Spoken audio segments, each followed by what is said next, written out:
everybody, and you're very welcome to the greenhouse at Darver House in Kilkenny for another little video on some flowers from the garden with some added bits maybe. We will just see how it goes as we go along. In this container, which I've had for a long time, which I love lime green colour, I think it blends with everything. I have a full block of floral foam in here, which I have soaked, and I have taped it in using this clear anchor tape, which isn't seen on the edge of the container.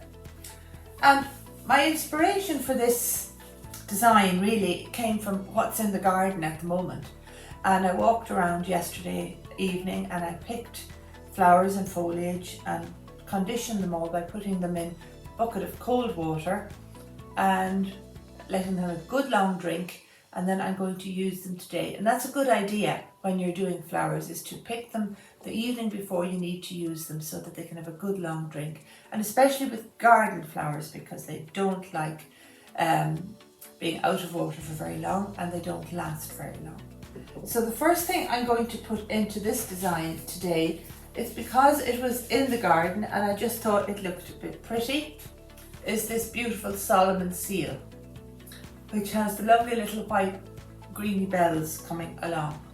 And I just want to put this to one side here, and we'll just see where this takes us then.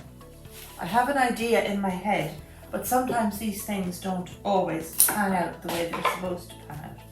So I'm going to use the Solomon seal. I'll put another little bit down there. This is a very easy perennial plant to grow, and it spreads rapidly. And it's just, I think it's very graceful. And the only problem is that the leaves get totally decimated with the a sawfly. I think it's a sawfly that eats completely, takes all the veins, cleans all the leaves off, and you've nothing left really.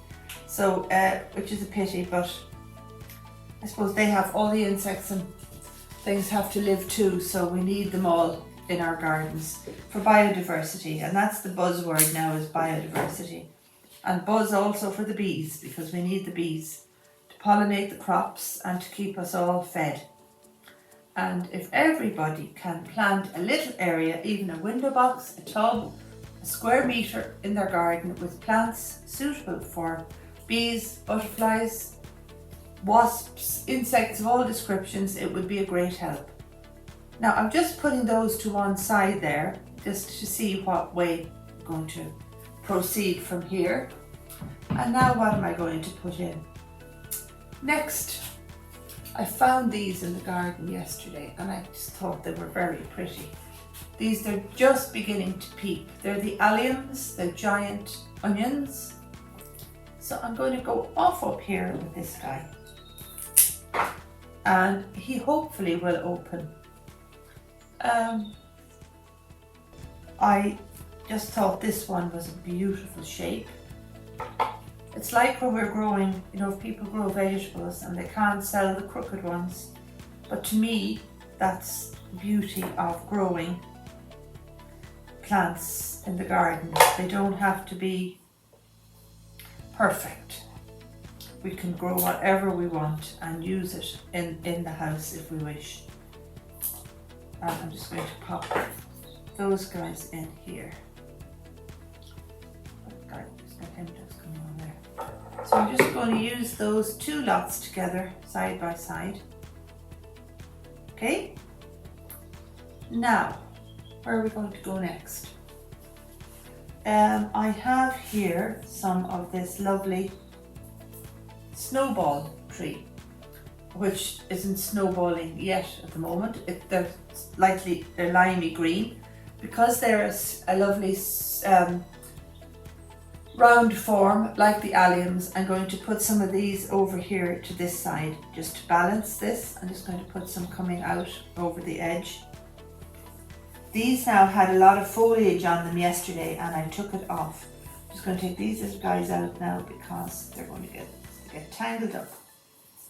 This is a large shrub that grows quite big. and it flowers on the new growth. So it flowers on what grew last year.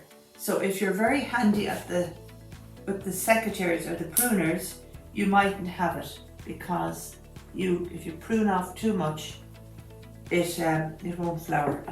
That one's a bit big. Now I'm going to actually put some at this side as well, because just to link the two sides together. These ones are quite big, so I'm going to pop some of them in there. This can be bought in the florists also as a cut flower. They come in from, I think, Holland. But I took the leaves off this because the leaves detract from the lovely flower shape. I'll put another little guy up there, and another little one coming out there through the. We'll just put those ones low at that side there. Now I'm just going to turn that now and let you see with the two lots of the snowball. And when it's turned around there now, I'm just going to put a little bit of foliage in here at the back.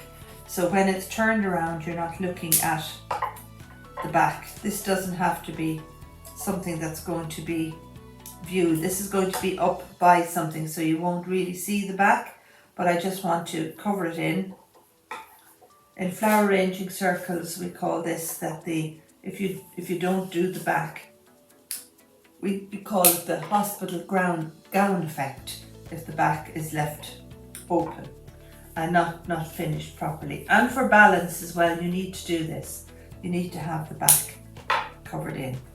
And if you had a mirror or you're putting it up on something like that, it would be nice to have the back covered. So I'm just putting in some conifer that's some goldeny conifer that into the back here.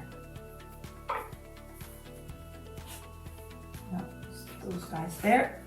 And we'll come back around here and we'll see what else we can do. Okay, so this side is quite heavy and this side isn't quite as heavy. So now I'm going to put in, just to give a bit of balance to this side, I'm going to use these leaves. Oh, that one's a little bit damaged, didn't notice that. This is the Fatsia, or the castor oil plant, which you can buy as a house plant. And now these probably have suffered the brunt of the winter because these are out of the garden.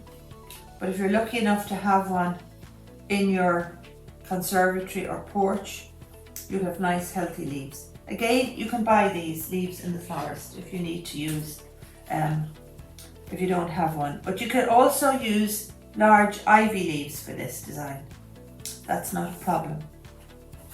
Lost my cloth. You can use just big ivy leaves, which are just like that. You'll find growing on the hedgerow or on trees and that. And I might actually put some of these now coming out the front because I need to cover up the front here as well. And they're a lovely large leaf. You can get nice variegated leaves also, foliage leaves of ivy, and you could use some of those, but I just want to keep this, I don't want too many colours. So we'll stick to the green, I think. And when I picked these, I submerged them in a basin of water overnight to give them a good drink. And I'm going to shorten that guy in. So I'm just going to layer this one in. These are being layered in on top. And large leaves help to cover up your floral foam easily. Don't know now when I'm looking at this from this angle, I don't know what way you can see it there. Okay? So this is just bits, as I say, inspired by the garden. Now, what will we put in the middle? Get that guy to come back a little bit. I have another little plant here now, which is limey green also, which is called Euphorbia robbii. And it has latex in the stems, which is a white milky substance. Now, this is a great plant for covering a dirty area of the garden, if you have an old bank or something like that you want to cover, and it's evergreen. The only issue with it is that it produces this white latex in the stems, which is a milky substance in the stems, So you have to be very careful when you're using it because it can give you a very bad rash. So you have to be very careful and wash your hands. Now when I picked this yesterday evening and brought them in, I boiled the kettle and I put 1/4 of an inch of boiling water in the bottom of the kettle. And I stood the bottoms of their stems into the boiling water and I counted to 30. And then I filled it up with cold water and that seals the stem. You can also do this in a candle. You can singe the end of it to seal it. But then when you go to cut them for your flower arrangement, the liquid will come out again. So always wash your hands really well after doing this. Now I'm just putting in short little bits of this here just to fill up the center part. I should have picked another bit of that, shouldn't I? Didn't bring in enough of that now. But we'll manage, we'll just, thought I had loads of it. It's not that it's scarce in the garden. I have tons of it. Just going to shorten that one a little bit again. I'm not that happy with the look of him there. Now we're just going to turn that to let you see how we're filling in the center. And also, if you want, you can use moss. Moss is very good, and moss is natural plant material. Just going to put a little bit of moss on the base of this, in between these, so that it looks like they're growing up through the moss. So you don't need to clutter things too much, you know, just put in a little bit. And it is illegal to pick moss, but I'm sure you might have some growing. A nice flat moss that comes off a stone is perfect, but you cannot go out to the woods and pick loads of moss. It's against the law. So please don't get caught taking moss for your hanging baskets. Use some other biodegradable like coir or wool. Sheep's wool is very good for all these kind of things nowadays, which I didn't realise until lately, that you can use sheep's wool. So there we're going now with the purple and the whites of the Solomon seal. Now I'm going to look around in my, have here in my bucket, which I'm going to use in here, are some yellow tulips. I love tulips and they're nearly gone. And I'm afraid I had to buy these ones, and when I brought them home yesterday, I took them out of their cellophane sleeves, I recut their stem ends and I wrapped them up tightly in a piece of paper and put a piece of sellotape and kept them like that. So I'm just going to use some of these guys now in the center of this design. I'm going to take off the bad leaves, but I like the form of these with the alliums and the other bits. So we're just going to put a whole lot of these as if they were growing. Whoops. And I'm going to leave on a fair bit of the foliage.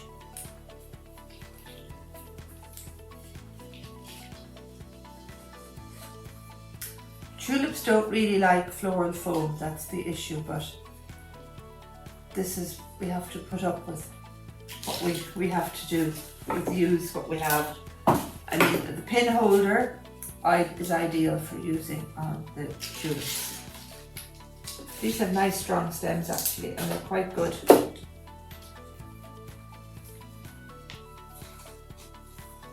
I'll just turn it now and let you see where we're putting them. They're all going at different angles. And I'm going to go to the back here. And I'm going to put in another few here.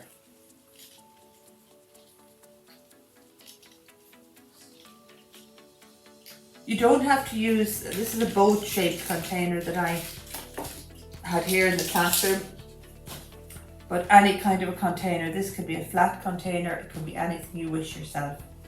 I'm going to put a short little guy in here. Oh, there's no head on that one. Oh, there is. Tiny. Oh dear. Barely saw his little head. Put him in down here at the back. And we'll get another little one.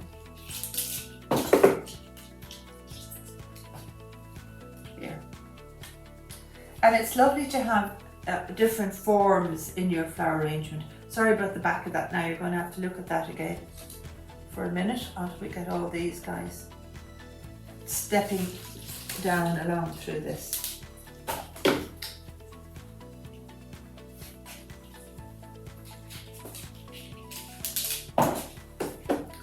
Just to make a little, it's like a little herbaceous border, I think. I planted a lot of tulips last autumn, and they were lovely. But I'm afraid they're just nearly gone.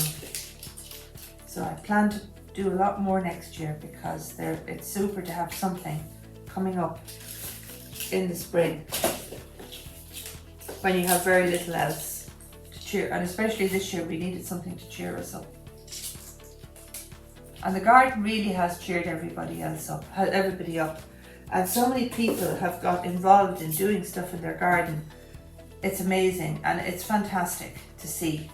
And I hope it continues. I hope it's not just a short-lived,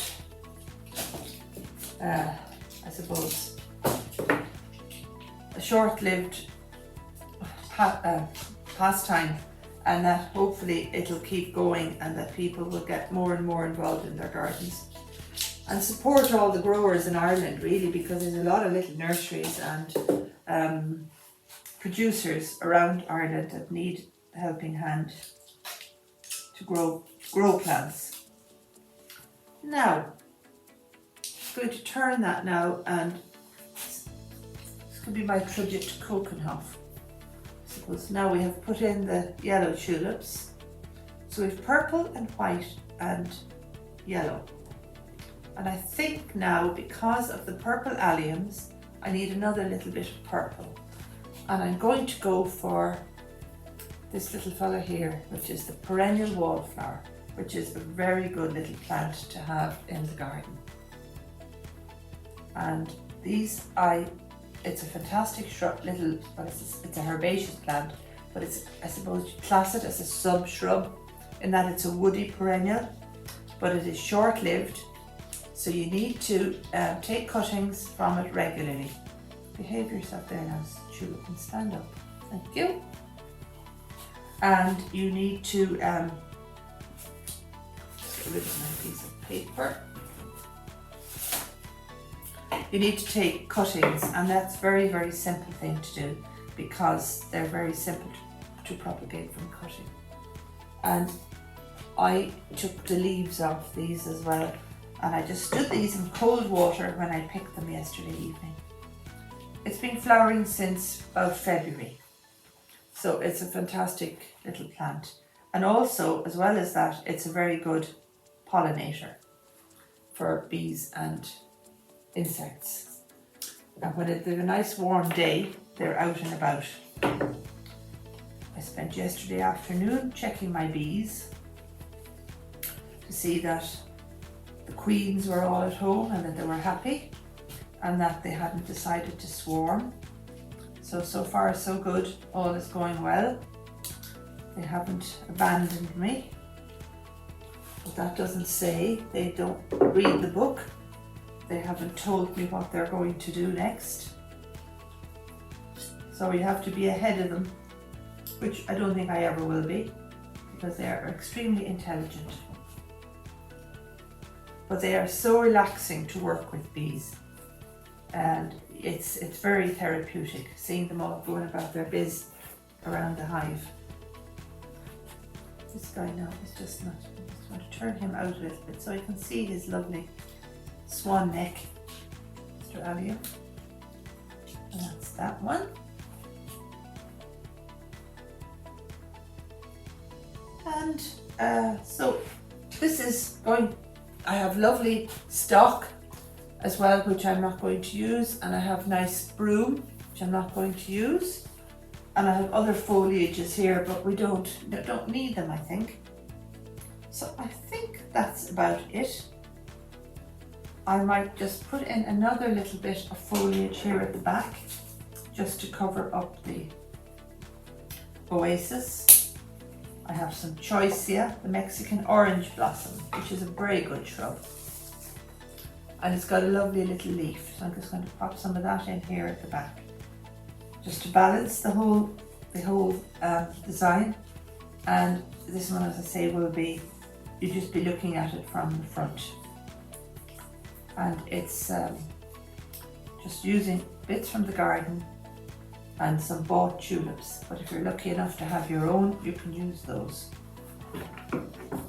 Now just clean off the mess, just give it one more twirl around after I have a look, and the limey green container underneath.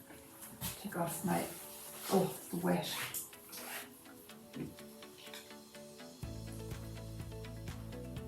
Well, ladies and gentlemen, and whoever is looking in, I hope you enjoyed my little demonstration inspired by actually the alliums and the Solomon seal from the garden, with some added pieces into the design. And I hope you have a go yourself at home at this and try and do a little arrangement for yourself, because it's very therapeutic, great fun, and you'll have something to admire when you have finished. And thank you all for looking at the den, and I hope to see you all again soon with another one. Thank you all very much.